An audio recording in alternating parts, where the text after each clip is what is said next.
nawe ushaka ko arumvishe ngo korera amafaranga ngo nagishoro ngo mu gufungura iyi website gusa ngo hanyuma ukiyandikisha ugahabwa amafaranga ngo ya welcome bonus ngo ayangaye ngo urugero bakavuga ngo fata amafaranga 5,000 numara kuyafata ngo ugire numara kuba active umaze gufungura account hanyuma ngo ite baguha ngo welcome bonus ngo y'ibihumbi 10.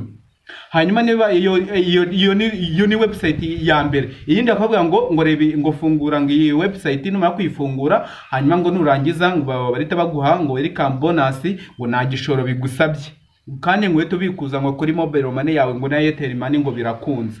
Hanyuma ari n'izindi ziza zikakubwira ngo kura aya ngo fata amafaranga yawe ngo yabitse hano ngo ku munsi ngo bazajya baguha ngo inyungu ngo y'amafaranga ayangaya. Urugero bagafata nk'amafaranga 100,000 hanyuma akaguha rate ya 20% ubwo ku munsi ni 20,000 ngo mu minsi 300. 20,000 umva no kuba mu minsi 300 ni amafaranga menshi cyane utabonaho uyakwiza. Ukibyumva uko rero ufite udufaranga dukeya waranze gutekereza ikintu kizima cyakubyara igishoro bitawumva yuko iyo website ije kugukiza kandi ariyo wari warabuze kugira ngo nawe ukire. Hanyuma n'ikintu ngomba kumenya abanzu menye ngo ese nize website ziri scam nize website zizewe niye website nakoraho ese nakora iki ibyo bintu wanabyirinda gute. Ikintu kizima ugomba gukora rero banza umenye kuti website yizewe niye kugira ngo uyimenye rero niyo hari website ukabona barinyuje ku gitangazamakuru cy'igihugu cy'u Rwanda ubaka barinyuje ngo iyi website ije gukiza abanyarwanda atari ije gutuburira abantu banza umenye ngo iyi website rwose irizewe ariko izo website zose ziba zihishe kure cyane ntabwo zigera mu itangazamakuru kuko ziba zizi yuko zije gutuburira abanyarwanda. Ugiye ndavuga kuri za Dry Equipment RG ni website nyinshi zagiye zituma abanyarwanda bata umwanya wabo bagatakaza amafaranga benshi bari kurira mu myotsi kubera iki scam business online zaje gatubura abanyarwanda bakatanye bakabura udufaranga twabo n'utwo bafite bakatubura kubera iki kwizezwa ibitangaza yuko iyo website ije guhindura amateka y'abantu. Izo website ukuntu zikora baza bagafungura website bamara kwifungura bahita bayifunga hari ahantu warugeze utangiye kuvuga ngo noneho amafaranga nayariye hanyuma wajya kure ugasanga not found na ugasanga nyine iyo website bayifunze hanyuma utangiye ugashyuha mu mutwe. Rero wakora iki? Ikintu wakora rero banza umenye website ni website za nyazo zizewe. Urugero ngewe nakubwirizwa Metro, Opinion, Survey ni nyinshi cyane zizewe ariko hari zitizewe arizo zigenda zisoka umunsi ku munsi aho bakwizeza amafaranga y'igitangaza. Urugero umuntu akubwira ngo reba ngo video ngo ngi website ngo winjiza amafaranga ngo mukurira ngo video ngo amasegonda ngo 20 ukinjiza amafaranga 500 kuri buri video ubakagwa ngo video 20. Imagine ubwo amafaranga 500 kuri video 20 ni ibihumbi 10.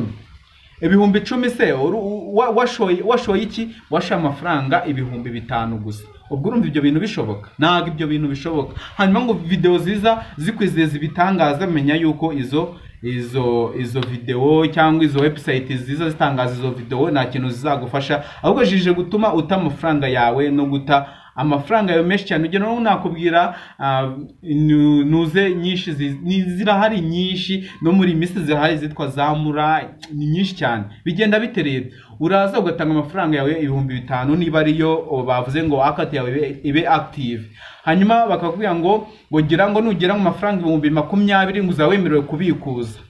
Hanyuma iyo ugeze muri amafaranga 20 bakubwira ngo ngukeneye yuko winjizamo abandi bantu nkawe bakishyura amafaranga nkayo wishyuye abantu bagera mu bantu 5. Hanyuma abantu 5 bamara maze kwa hari link iyo dashboard yawe bamaze kwinjiraho nabo ukabaha ubuskama nyine ukabascaminga ngo ishyurangiye ngo business irizewe cyane ngo ni yanyayo ngo rero ndi gukora amafaranga. Hanyuma bakwishyura nabo bamaze kwishyura muri yandi bakwishyuye niyo ya website ifata igahita igira iki kwishyuramo. Uri kumva icyo kintu igahita kwishyura muri make ubaye umutubuzi nawe ubaye umutubuzi gushaka kugaruza utwawe ariko ibyo bintu nta hantu bizakugeza kuko ikintu ugomba gukora niba wenda ubona ibintu bitizewe jyamo wenyine wishaka gushora abandi kandi wabonye yuko ibyo bintu bidakunda hanyuma ukaza kubazanamo ibitangaza. Hari abaheruka kugendera kuri WhatsApp ati wowe ngo ngwino hanyuma bagati se mu link nacyo ninjire batabambwira ngo ngishyura ngo kuri iyo nuze ngo account yawe ibe active. Nimara kuba active hanyuma batabama nimero nishyuraho nimero isanzwe. Hanyuma undi wiwe akambwira ati ngo wikushyira kuri iyo nimero ngo yarapfuye ngo reka mwereke ngo ahubwo code bariyo wishyuraho. Imagine kwere ahantu ubutubuzi bugeze, hano ubutubuzi bugeze cyane. Uwo ngo abarutwa naho ndi baganga kuri telefone ngo nayobereje amafaranga ngo yamereze nyine babandi baguriye muri iyi minsi. Rero abantu bamaze kumva yuko bamaze gufatwa kuri za telefone batuburira abantu, bagiye muri website, bagafata website bakayifungura, bamara kuyifungura bagahita bayubaka neza cyane kugira ngo winjire hanyuma ugera hano bagusaba kwishyura amafaranga kugira ngo ube active. Hanyuma mu isi mikeya umaze gukoboka waratayemo igihe cyabatayemo amafaranga yawe bagahita website bayifunga, wagenda ugasanga bayifunze ukirwa ubaza ugashyira umutwe. Hanyuma ikintu gwakora rero ibyo bintu byirinde kuko ni ibintu bimo birangiza abanyarwanda benshi cyane, abantu bata amafaranga cyane cyane abanyeshuri bo baragowe birwa bakama ababyeyi ba argent de poche amafaranga yabo bakayatakaza bakayabura. Hanyuma ikintu wakora ibyo bintu byirinde ko ibyo bintu nahantu byakugeza. Hanyuma rero niba ushaka gukora amafaranga hari uburyo bwinshi cyane, skills ufite wayiheraho ukayibyaza umusaruro. Urugero wenda ku bantu bize computer muzi kubaka website, ndakeka wenda website ariko se amashuri y'iki gihe ntabwo ububizi pe ibyo biranjyana n'ikintu kizima uzi. Ufite website wize science uzi gukora isabune, kuki utaza ubitwereke hanyuma abantu tugure product zawe tunazikwamamariza kugira ngo zibashe kugera kure. Hanyuma bize ibintu byinshi biye bitandukanye, ndakeka nagwa buri kintu ukora. Hanyuma rero kuba shaka gukora kuri online business, iyo ikintu nababwira kizewe ni ukora wenda nko kuri YouTube ukaza gafungura YouTube channel nkakwereka uburyo kibikorwa, nkabikwereka ku buntu ati bigenda ukutegura video gutya uyeditinga gutya, hanyuma ufungura setting gutya, hanyuma umonetiza gutya, warangiza ugahita nawe ubona amafaranga hano kuri YouTube nawe ukagenda ukaba umukire. Kubera iki? Kubera kumva inama za bagenzi bawe bagiye bagutanga mu kazi ukabasha gukora amafaranga.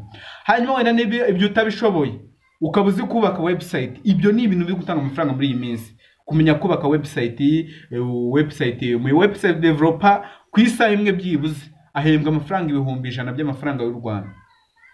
Cyangwa uzi gukora application wenda ukagenda nk'ikigo runaka ukayikora application ukabereka ibintu wakoze, hanyuma iyo application wayibakorera gitaba kwishyura nk'amadolari 200 cyangwa kubishyura ibihumbi bisaga 200 no kurenga kugiye wafashe na wenda wafashe Mr tukabubakira application hanyuma wayibahereza bakakwishyura 200. Ako ni akazi keza cyane.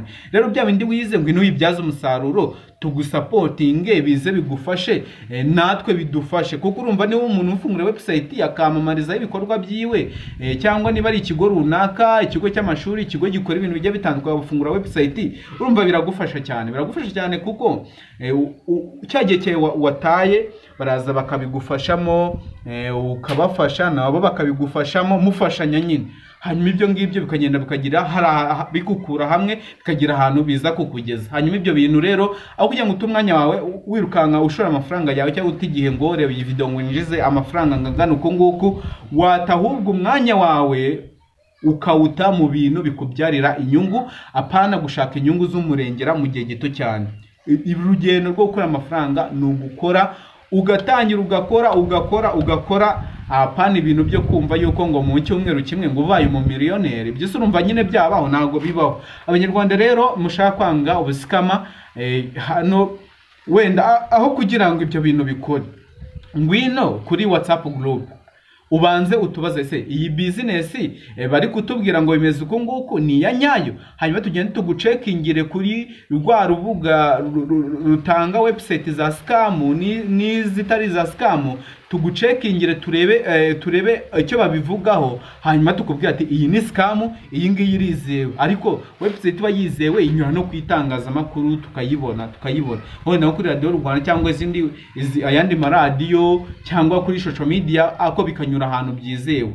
ariko niba ari bya bindi biza muri WhatsApp ngo bagukubita amalink iyo amaze atangiye guturitsa za WhatsApp z'abantu kwa amalink ngo korera amafaranga ni ibyo bintu bidashoboka. Rero niba ushaka kwanga ibyo bintu, hano ni kuri channel tuhafunguye tuzabagezaho ibintu byinshi nk'ibyo bigiye bitandukanye. Ikintu gukora kandi subscribe, liking video, sharing, hanyuma reka muri comment utubwire ikintu wumva cyo twakubwiraho, ureke gutuburirwa n'abantu bari hanze aha. Abantu babaye benshi, abantu barababaye cyane, bashaka amafaranga ku bwishi no mu mitsi y'abantu barashakamo amafaranga. Hanyuma niba ushaka ko tubyanga, manuka ukande subscribe, hanyuma twandike muri comment. WhatsApp group turaza kuyishyiraho, uje kwijoining ujye tubaza ikibazo ufite turagusubiza kuko na comment dusika tudasubije.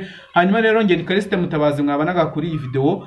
Niba hari ikintu iyi video igufashije, ukabona hari ikintu igufashije, uzagaruke turebe mu yindi video uko tubafite iyindi video noneho y'agatangaza. Ndabizi neza yuko muzayikunda. Bye bye.